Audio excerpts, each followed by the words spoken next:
Welcome, everybody. My name is Teresa Wolfe, and I am, just to give you a little bit about my background, I'm originally trained as a food scientist. I have a graduate degree from the University of Minnesota. After I left the University of Minnesota, I was actually a faculty member of the University of Minnesota doing full-time research, mutating bacteria in yeast to overproduce one of the ingredients in phenylalanine, or in NutraSweet. And phenylalanine was the amino acid that we were trying to isolate to produce NutraSweet, which I discovered wasn't very healthful. I discovered that on a personal way and in other ways by doing literature searches and things like that. I went from working in there to working here at St. Louis Park many, many years ago, back in 1987. And you'll notice my sign says, "Welcome, thanks for coming, Mother Nature." For those of you that are familiar with Westwood Hills Nature Center and their Halloween program, the original Mother Nature for the Mother Nature Trail was me. So I'm kind of doing a full circle event.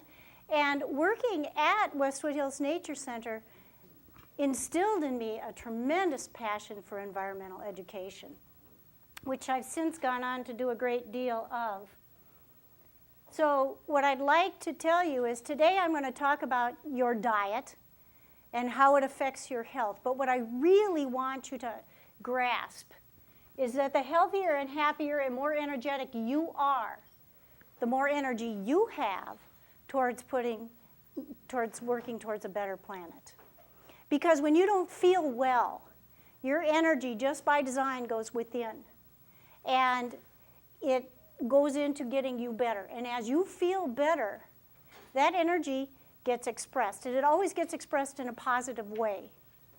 And so the healthier you are, the healthier the world is going to be. When you're feeling good, you're willing to open a door. You're willing to pick up a piece of trash. You're willing to smile. When you don't feel so well, you're not as eager to do that. So, yay, my token Westwood person. Okay. So anyway, my personal mantra is a healthy you equals a healthy planet. And that's my greater goal in doing this conversation today. I'm going to talk about three main ideas. The first part is just the basics of digestion. A lot of people don't really understand how the digestive process works.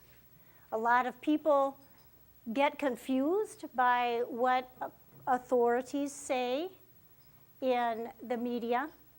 And it's just kind of this is what really happens in your body.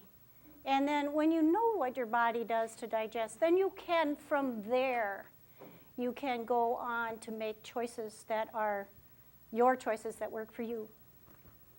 So the second part I'm going to talk about is clean within, which is kind of how to purge toxic substances from your body. And a toxic substance is anything that is unnatural or harmful to the body. And those things come from a lot of sources. They come from the air you breathe. They come from the chemicals that you have added to your food. They come from pharmaceuticals. They come from lotions, creams, anything that is synthetic. Over the years, your body has been adulterated, basically, and just assaulted by these various chemicals that your body, through genetic evolution, doesn't know how to address. And so I'm just going to talk a little bit about that again. I am only wanting to present you with information so you can make choices that work for you. I don't make a judgment. I'm just giving you a background of information. So the third part is watching your outer grow blossom. The point that I would like to make is your beauty comes from within. And so what are ways that I can offer to you that will help you to release that inner beauty? Okay, the first part is digestion, diet, and dieting. Digestion is the physical and chemical breakdown of food. Energy and basic nutrients are derived from food and drink. And I've been carrying this book around for many years. It's a, if any of you remember the Dorling Kindersley book series, because they were famous for all of their wonderful pictures, this is the digestive process. And I am just going to put it off to the side, and during the program you can pass it around and just take a look. So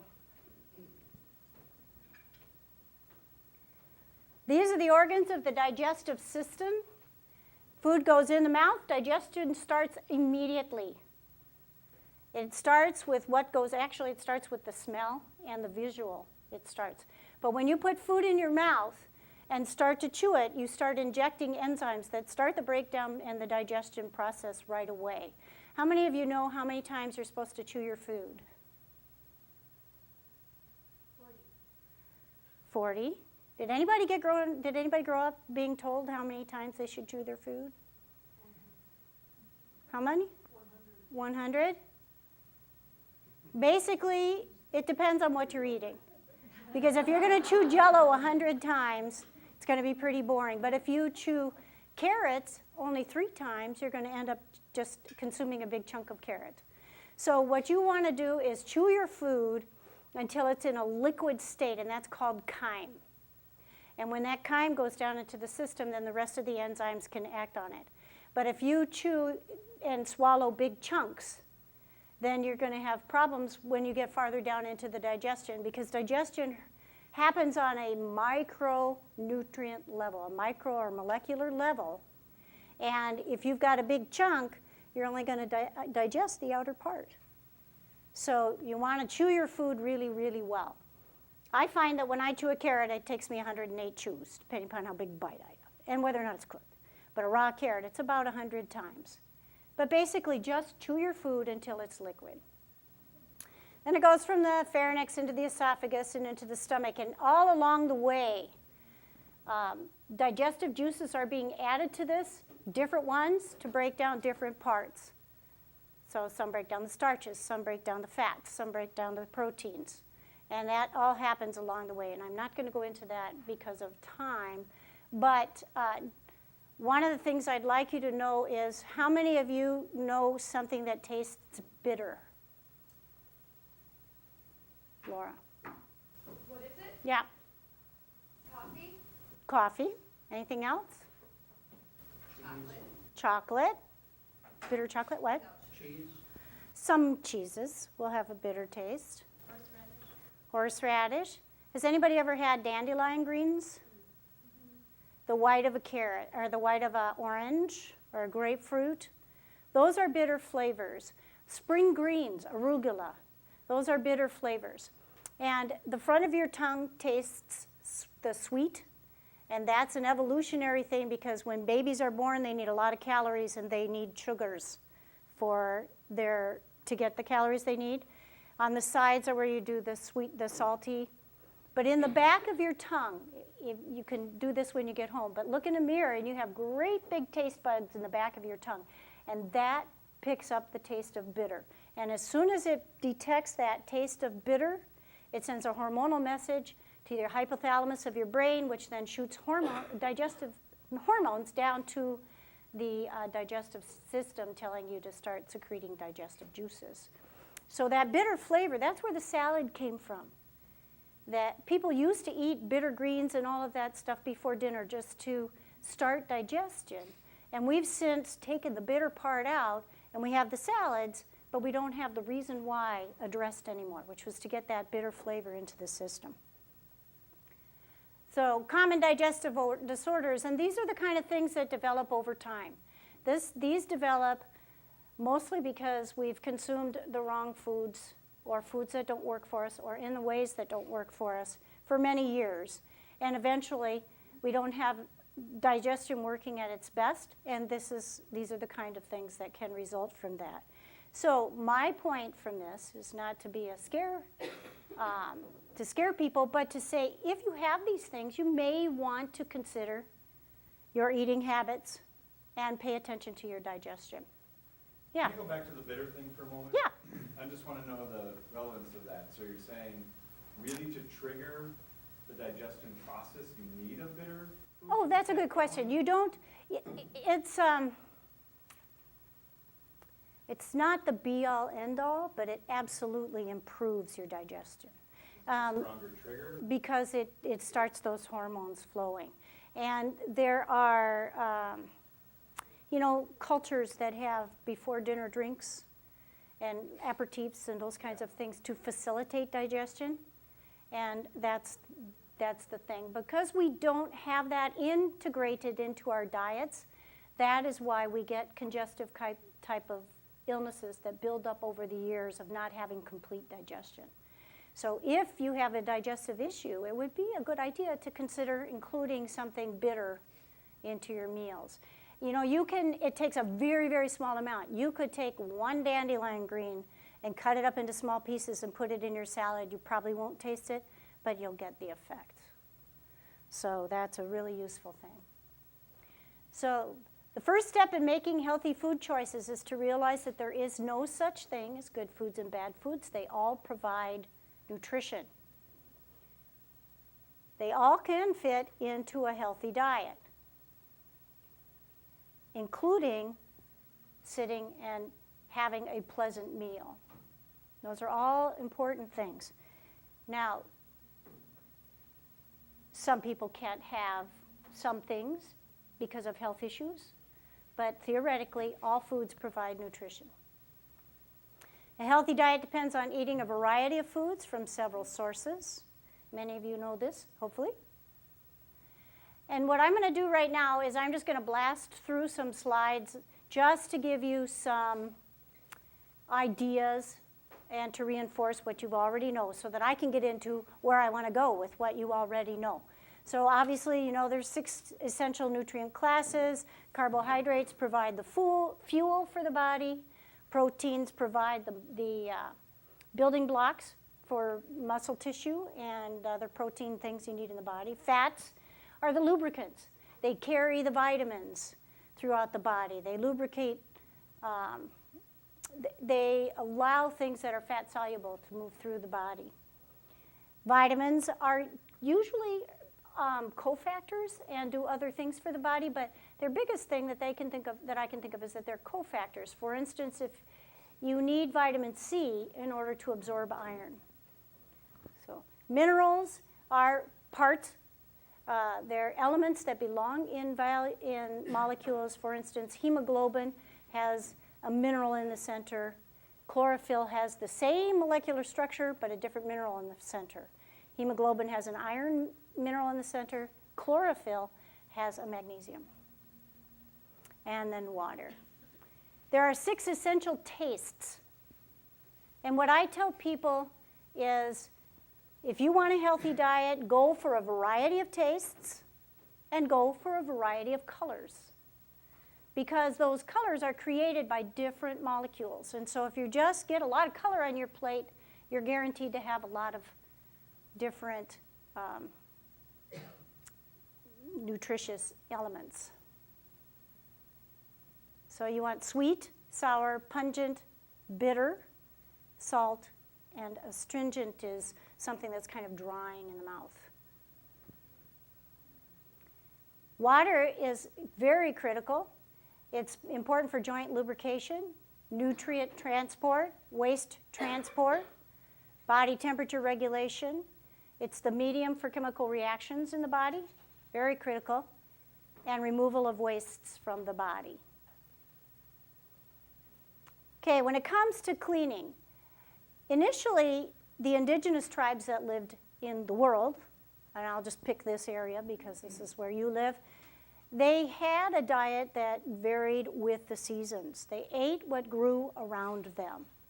And in the wintertime, their diet kind of went down to, there were no leafy greens. They had to eat what they had put away for the winter or what they could catch, which in the wintertime, it was pretty scarce. So by the beginning of the springtime, their bodies were pretty toxic. And they needed to flush that buildup of too much protein and not enough vitamins and green leafy materials and things out of the system, the lack of those things. And so things that come up in the spring, fiddlehead ferns, maple sap, dandelion greens, all of those kinds of things are very bitter or nutrient rich. And so in the springtime, their bodies really needed that. And so that would come and it would essentially purge their entire system. And then they would be starting afresh, essentially, with new nutrition, high iron content for the summertime. And then in the fall, same thing happens. The leafy greens grow back.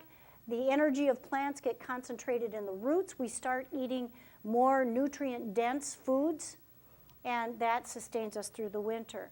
We don't have that so much in our diets anymore, and so it is useful at the change of the seasons, spring and fall especially, to do some sort of a cleanse. After you do a cleanse, you need to rebuild the system. The point of the cleanse is to get things that your body doesn't need out and rebuild the system. And then after that, of course, you want to maintain. So sources of toxicity to the body are internally, we have metabolic waste, external or internally negative thoughts and emotions.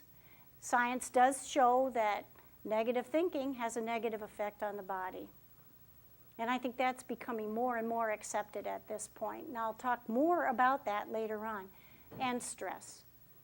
How many of you, when you're under stress, probably working for the city of St. Louis Park, you don't have stress, but you might in other parts of your world. So, but your stomach gets clenched. And when your stomach is clenched, your food doesn't digest as well. If you sit and are at your desk or something and you're sitting this way and your food is this way, or you're watching television or something, then your whole digestive system is twisted and it can't function properly. So those are things that will cause problems with digestion. External sources, breathing because of pollution in the air, ingesting whatever food things we eat with processed foods. And I know a lot about processed foods because that's my background, a food scientist. Ingesting our physical contact, where people cough in our face or pick up a baby and they cough in your face. And again, external stresses, traffic jams, other things that you don't have control over. I'm whipping through these slides. Does anybody have any questions yet? I'm fine with that because I can talk forever and answer questions, and there's things I'd like to expand on. So, but does anybody have any questions yet? Okay, so I'm basically just going through, and I don't want to slam too much too fast. So I appreciate your asking for clarity, but by setting these things down, I'm hopefully reinforcing what you've already learned and validating what you've already learned and then giving you some other things to think about. But cleansing is good during, yeah, Carrie. Well, just a question with cleansing, is that similar to fasting then? Or would you consider, what would you suggest? So a Simple cleanse, actually that's the next slide. So that's good, but you still raised a good question. What is a cleanse? A cleanse is a removal of waste products from the body, what your body doesn't need anymore, on a bigger scale than just your regular elimination. You have, your organs of elimination are the lungs. You breathe out stuff you don't need. And if you don't believe me, I can give you an example. You can put a garlic clove on the bottom of your foot.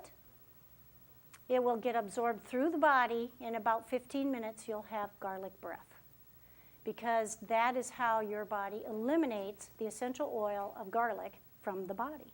It also comes out through the skin. But that shows two things, that your body absorbs. So if you're putting lotions and oils and shampoos and things on your body that have synthetic chemicals in them, they're being brought into the body, and then your body has to expend energy to get rid of that. So when you have a cold or a flu, if you can do a bit of a cleanse so your body doesn't have to work so hard at getting rid of things that it doesn't need, it can turn that energy around, because again, I'm talking about where does that energy go? It'll go towards fighting the cold and the flu. A lot of people that have asthma and other things like that, those are congestive diseases by having too much stuff in their body. And a congestive disease, for instance, if you eat too many processed foods, and that's a diagram that I do want to go through, what happens when you eat processed foods. It will build up in the body, and your body can eliminate so much and expend so much energy towards doing that, but if it can't get rid of it all, it starts storing it in the body. And that's where arthritis comes from in the joints. That's where asthma comes from. Those are called congestive diseases. And rheumatoid arthritis, degenerative arthritis, asthma, what are some of the others? Psoriasis, eczema. Those are things that are systemic, and you doing a cleanse helps you because it gets rid of some of the things that your body is expending energy from its immune system to address, and allows you to address something more immediate like colds and flus. Can I ask you a question? You may, please. You mentioned lotions and that kind of stuff when I skin gets absorbed. How about something like the sunblock? Yep. What would you prefer to go with then? You know, there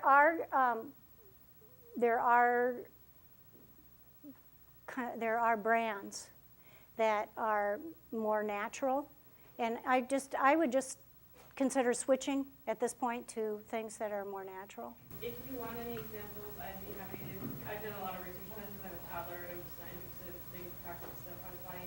There's a brand called Acure that actually, mostly it's Thank you, that's the one.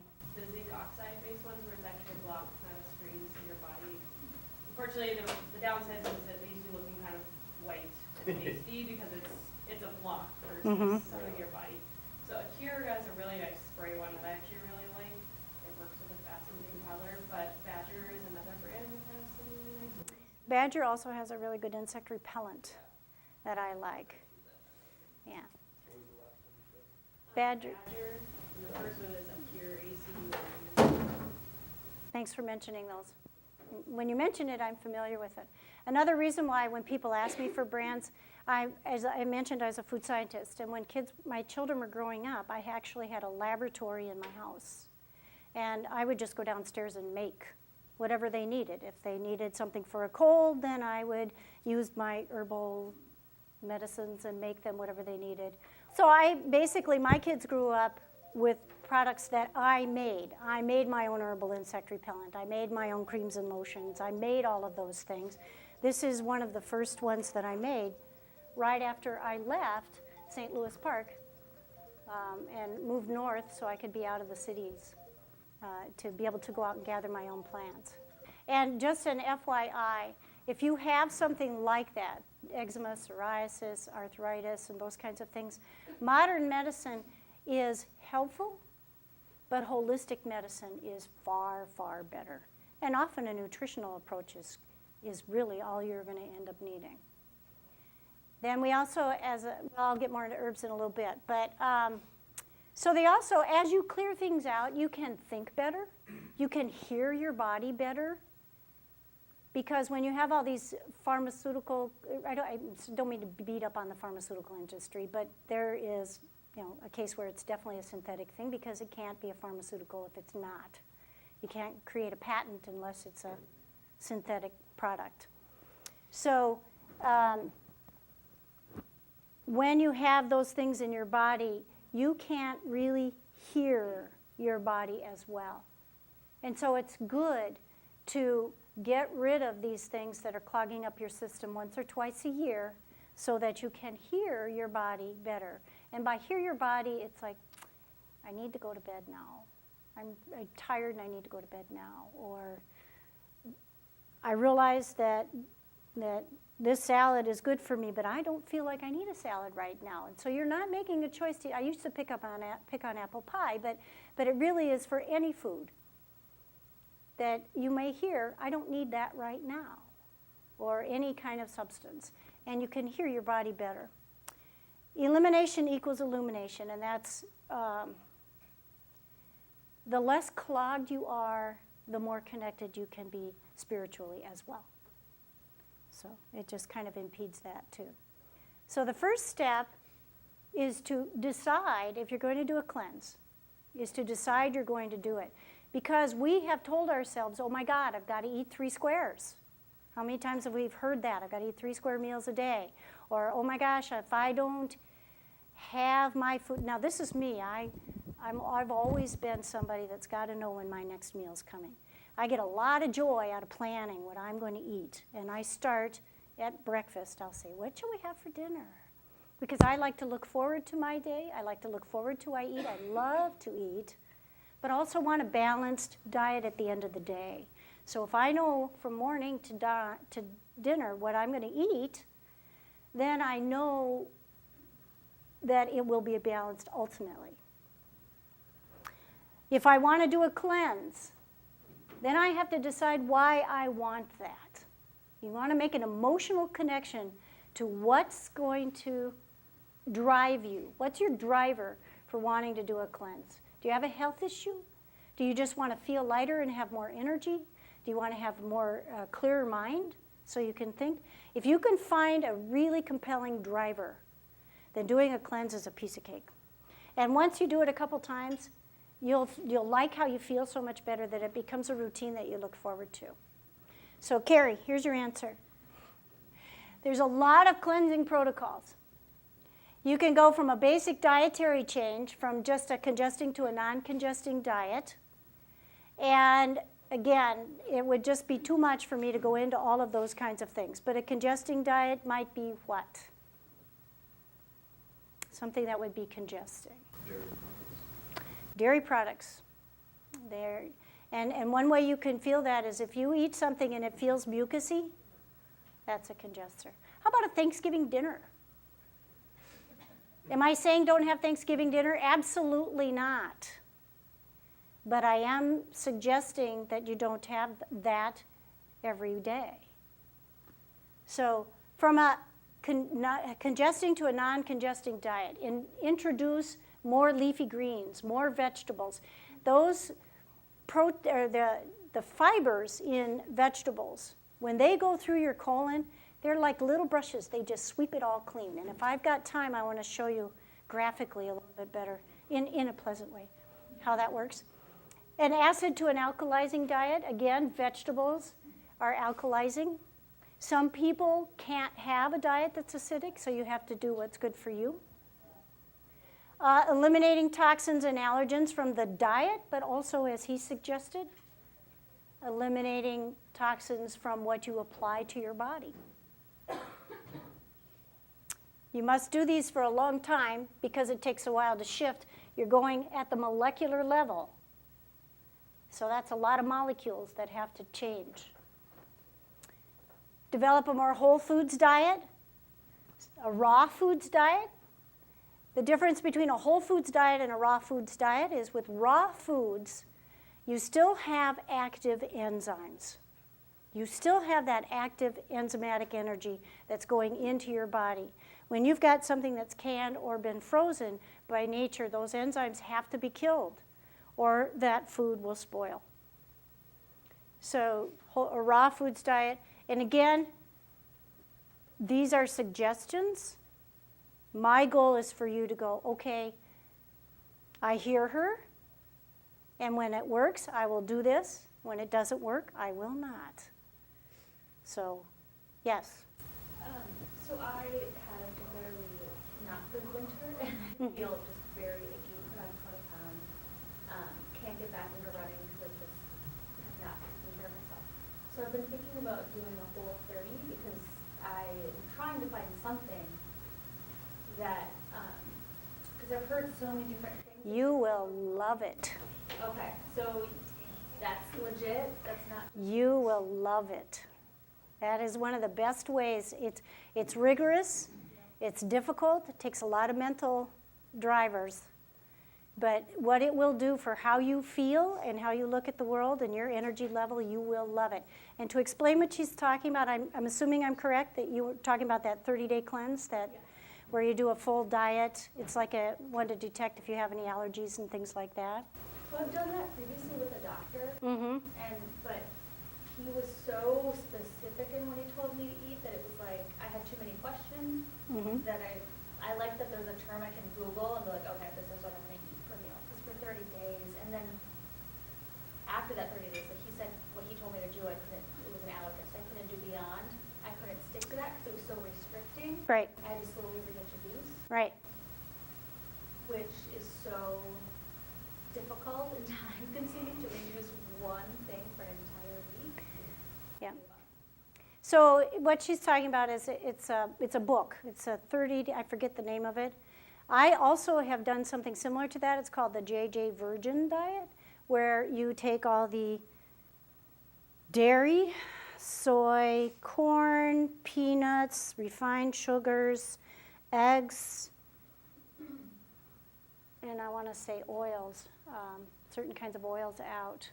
But it's 7 things. You completely remove it from your diet. And then over time you start reintroducing, and then you listen. You listen to how your body reacts to that as it becomes in, to see if your energy drops or this or that or the other thing. But there's so many wonderful things that happen with that, because when you start reintroducing a really high vegetable diet, again, it just kind of scrubs your system out and fat just melts away. You don't even have to think about losing weight. The weight will go away because that's just how it Not is. even fat is inflammation. Yes. So that's for me, like I cut gluten about 3 weeks ago and my hands have already like shrunk down because they were like, I basically had kind of carpal tunnel Okay. because my hands are essentially swollen all the time. And it's, so I'm actually doing an elimination, the autoimmune protocol elimination for the summer because I have autoimmune. Okay. thyroid. Okay. And I actually feel like for women, if you've never had your thyroid tested, that's actually a really important starting place if you are, especially with weight stuff, because it's 8 times as much as common in women as it is in men, and it's incredibly prevalent. And if you have an autoimmune condition like that, the inflammation is so huge. And so I'm on the journey to cutting basically everything you just said, plus a bunch more things. And gluten is that At least 7th thing. And that's the one, and it's a reintroduction diet too, so you take everything out, like you were saying, but it's a slow process. But it's amazing how much better I feel on just the food. Because you're taking out things that have irritated your immune system, and now it can turn that energy back and use it for other things. And so those are the things that I'd like to just raise your awareness about. My particular instance, I had to have surgery, and I did that diet before I went into surgery. And so when I had all this other stuff put into my body, like the anesthetics and all of that, I actually cleared it faster and healed much faster. And I strongly recommend a strict diet like that before surgery for anybody, because it made a world of difference. So, as I talked about before, if you fast, fasting is actually not eating, and just there are liquid fasts, there are just water fasts and those things.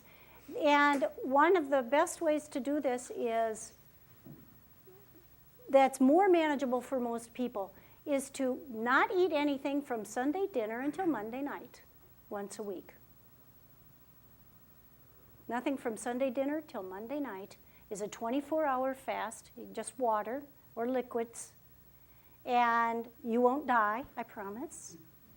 And you will do a nice cleanse, because fasting works by self-digestion, but your body, in its wonderful, miraculous wisdom, knows to only break down that which is not good for you. It just does it that way. It only will break down what doesn't work for you. Another thing about when you're doing a fast, and actually anytime you're doing a cleanse or whenever, they say, that your fat cells just shrink and then they just get fat again.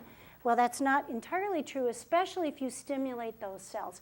And skin brushing is a wonderful way to get rid of the dead cells that your body is sloughing, invigorate the cells that are there, and they will tone up, and that's a nice way to rejuvenate your skin. What do you mean by skin brushing? What? Skin brushing is you buy like the body brushes that they give you that you buy for your back and stuff. Well, a lot of times you can take that brush head off There are brushes where you can, some you can't, but brushes where you can. And you basically, there's a whole protocol that's really nice, but some's better than none. And again, I'm not going to go into all of that right now. But you start before you shower, while your skin is dry. You start with your hands and you brush up towards the heart, your legs, and brush up. And you go around the way against digestion and the way with digestion. If you were to find the protocol, or I'll try and find it and get it to you if I can. Basically, what it does is it invigorates the skin, it gets the circulation going. You'll get bad breath. Anytime you guys have done a sauna or anything and you know you get bad breath, that's a good thing, because that means your lungs are kicking things out. And that reminds me, I started mentioning the organs of elimination. Your lungs, your skin is your largest organ of elimination, as well as your urinary tract and your, all I can think of is your anus right now, but.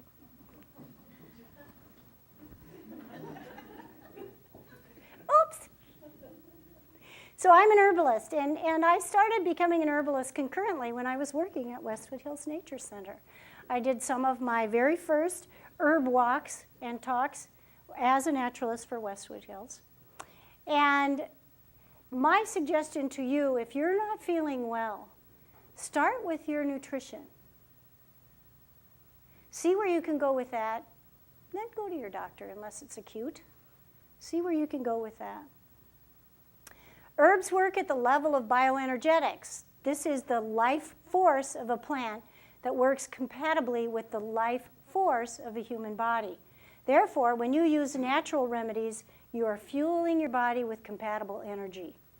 So your body gets it. Your DNA gets it. When you start eating whole foods, natural foods, your body gets it. And, well, I'm going to take time to do this, right? So you see that? No, I can do this. Do you see this Mother Nature? Because I was the first Mother Nature at Westwood.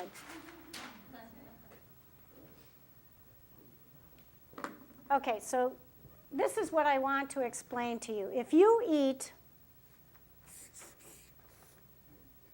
let's say it's a piece of chicken. All right? Actually, I'm going to take that off.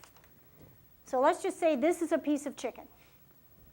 And you put it into your body and it starts to break down.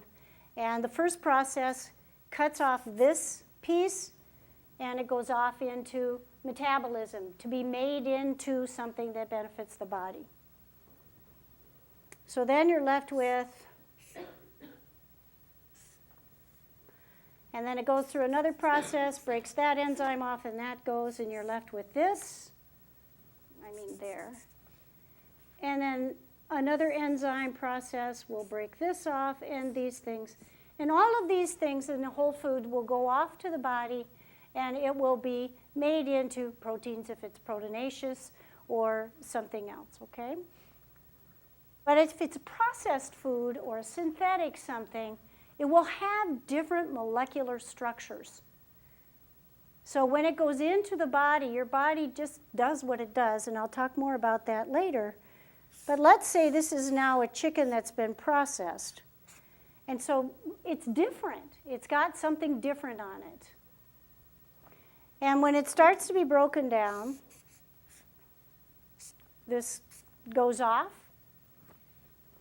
You're left with this. Go to the next process.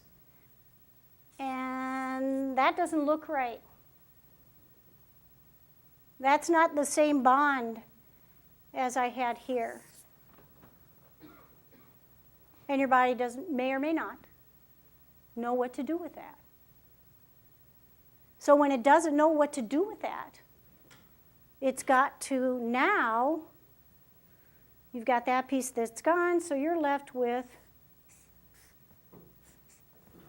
it doesn't know what to do with it, so it shunts it to a whole different process, which is catabolism, which is to break it down to be eliminated. So you've lost the energy that you would have gained from having the process work, you've expended energy to get to this point to find out, oh, can't use it, I got to slough it. You're going to expend more energy to break it down and get it out of the body. So your DNA, through history, knows how to deal with whole foods. It doesn't know what to do with synthetic chemicals and processed things. And I know this experientially as a microbiologist. I mentioned earlier that I was a faculty member for the University of Minnesota right out of graduate school, and I'm a food scientist. And my job was to get yeasts and bacteria to overproduce phenylalanine, which they used for NutraSweet. So I would go to different sources, could be soil, could be whatever, and collect just naturally occurring yeasts and molds, and I would hit them with some sort of mutagen. It would be a chemical, or it would be ultraviolet irradiation, and then I would run it through a series of growth cycles until I was able to select for the bacteria that did what I wanted it to do, which was to overproduce one of the amino acids used for NutraSweet, because that's what my project was. It took about 300 generations before the bacteria DNA would stabilize to produce at a great quantity so that I could harvest it, that chemical that I wanted. So ultimately, we will be able to digest a McDonald's hamburger. Maybe that's rough on them because they're trying to be more natural, but something that our bodies don't recognize. Ultimately, we could genetically mutate to that point, but we're not there yet. So between now and then, our body just has to do what it does. And it doesn't know how to break some of these bonds. So it will get rid of it, and it will put it out through the lungs, or the elimination systems, or through the skin. Or if it's fat soluble, it'll go in the fatty tissues. If it's not fat soluble, it goes into the joints and becomes arthritis. It looks like this. This is actually a broken finger that didn't heal right, but that's kind of what an arthritic joint looks like. So herbalists, when they're working with a digestive issue, they often use remedies that relax the nervous system as well as aid in the digestion. A lot of times, stress is a factor. So we use digestive bitters, which help to that bitterness factor. You can actually take an herbal bitter formula. Swedish bitters is one that you can buy at a market. Carminatives are things like fennel, aniseed, those kinds of things. What other kind of bitters or carminatives do we have? Ginger has a carminic effect. And those are ones that just reduce gas formation. So that's what a carminative does. And then laxatives to help keep the system moving. That's how you teach people whether or not herbs really work. You give them senna, and it works. Can you give an example of a laxative herb? A mildly laxative herb is basically milk of magnesia, which is mucilage and mucilaginous. Let's see, what's another one? A laxative herb. Yellow dock root is a really nice one. It's very high in iron, and that is a mild laxative. Dandelion root is bitter and also a mild laxative. Once I start thinking, I'll come up with a lot of them. Okay, as I mentioned before, beauty stems from fluidly balancing what's on the inside and letting it bloom on the outside. So some important ideas, I already covered this. The body does what it does. It's miraculous, but it does do what it does. And your mental attitude has a huge effect on your health, far more than we thought. And the hidden element is the power of your own self-image. A lot of people go on diets and they lose a lot of weight and they look great and they feel great and then they get it all back. They get it back because they forgot to take the time to imagine in their head what that looks like and integrate it into their psyche. So their psyche still sees them at that original shape. and wants to get you back there. There's discord, and they want to get you back there as soon as they can. So, one, go easy on yourself. A little amusement is helpful. Ha ha ha, I ate too much today and my stomach hurts, but I won't do it tomorrow. Think new thoughts to reprogram the brain. Listen to yourself talk. And if you're going, oh, you dummy, you shouldn't have eaten that much, or you should have run today, or you should have this, or you should have that, let that go. Say nicer things like, I didn't get there today, but I still intend to integrate that pattern into my body. And eventually your brain will pick that up, and that's the way you'll think. Stress is caused and relieved by perception. If you remember anything, that's a huge piece. Meditation is good because it allows new thoughts to come in while you're being quiet. And kindness is immensely good for keeping you in a better energy state. If you do a kindness for someone, you feel good. Yes? What about alcohol?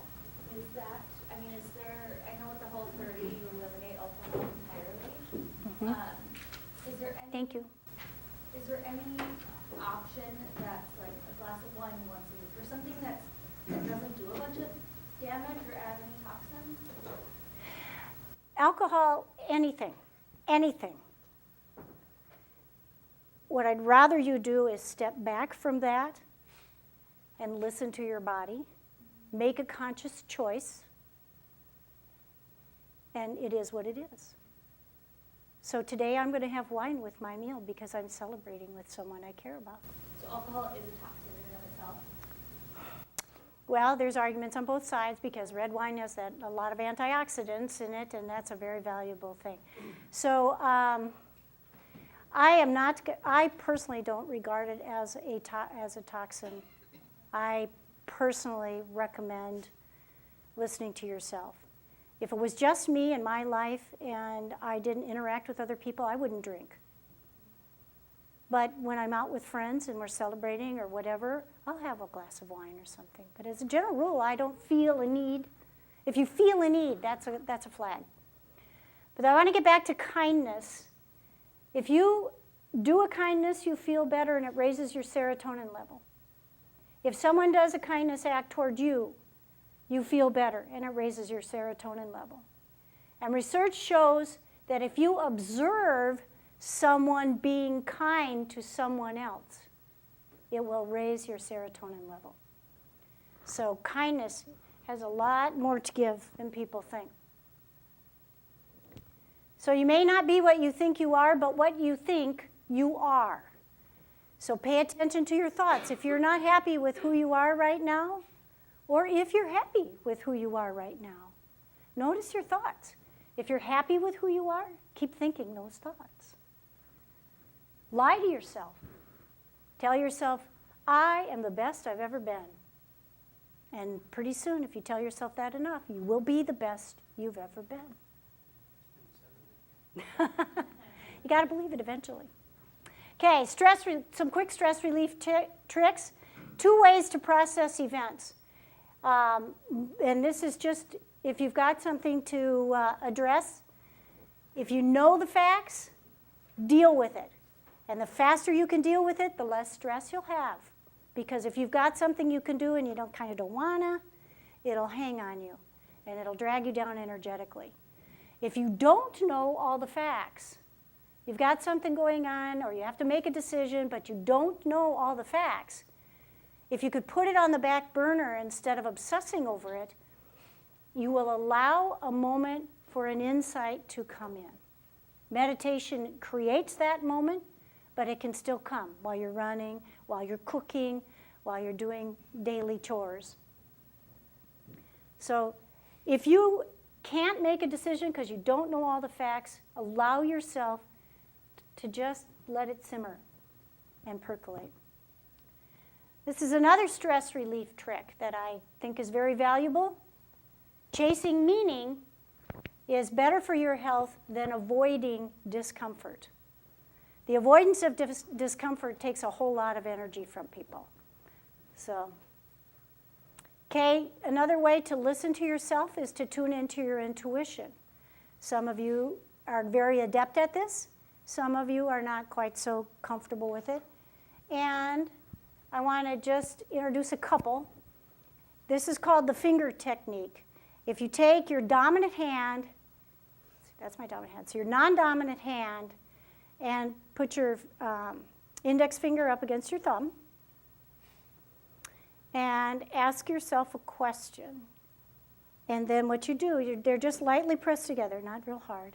Take your other hand and ask the question. If it's a yes or no kind of a process. So for instance, if I were to do this and say, is my name Susie, my fingers won't open. If I were to say, is my name Teresa, then the fingers will open, and that's a yes. So a no means your fingers won't open, and a yes, your fingers will open. And a lot of people will struggle with this initially, but if you practice this, it is a very valuable way. A great way to start this is your to-do list. How much of my 18 things on my list am I going to get done, and which ones should I do? And you'll get an A, B, or C. Sometimes you think something's really important and has to get done, and you can't get to it. And then you come to find out that whoever you were supposed to turn that in for a deadline is sick the next day, and they don't want it anyway, you know. Second thing is a standing technique. This is a great one in grocery stores when you're trying to decide if you should buy a certain thing or not. You just stand and you hold it, and you ask yourself silently, hold it right about here at the solar plexus, and get as balanced as you can and say, is this good for me? And if it is, you'll slightly rock forward. If it's not, you'll walk slightly back. And if you really, really want it, and it's really not good for you, you'll do a little of this. Again, if you're not accustomed to it, it's not necessarily going to be the greatest at first, but if you practice it and believe in it, it will work. Another really good way to introduce intuition into decision making and choices is to just say, I wonder. I wonder if I should go on vacation in July with my family. I wonder if it would work for me to change my diet at this time. I wonder if this is a good, if I've made a good choice in how I've disciplined my child. It opens a window for your insights to come in and say yes or no or whatever. Those are just quick and dirty techniques. So the other thing I want to talk about is, as you get older, how to stay fit. You start young, first off, with some of these concepts. Often we take health for granted until it goes away. There is some serious value in that. Because when that health goes away and you've got to, oh my God, scramble now and do things that you were not willing to do, those are the drivers that'll start being kicked in. You'll find how miraculous your body really is and how fast you'll heal. And you'll realize, wow, I could have been doing this all along. Change your mindset. Start now appreciating extra steps, carrying things, because not asking people to carry for you if you can carry yourself, because that's exercise, folks. And that will keep your muscles toned. The other is gratitude. Be grateful for what you can do physically. Imagine yourself being active. A good question to ask yourself, many people haven't, I've discovered this. How old do you expect, how long do you expect to live? I plan on living at least to 95. And I made that decision a long time ago. So think about that. Decide how long you're going to live. Because if you decide you're going to live till you're 95, you're not going to be messing around with a lot of stuff that's not good for you when you're younger. So it helps you make choices. And above all, keep your life fun. Thank you. Does anyone have any, we just have a couple minutes. I have a question. Yes. At the grocery store, obviously, there's organic vegetables and regular vegetables. But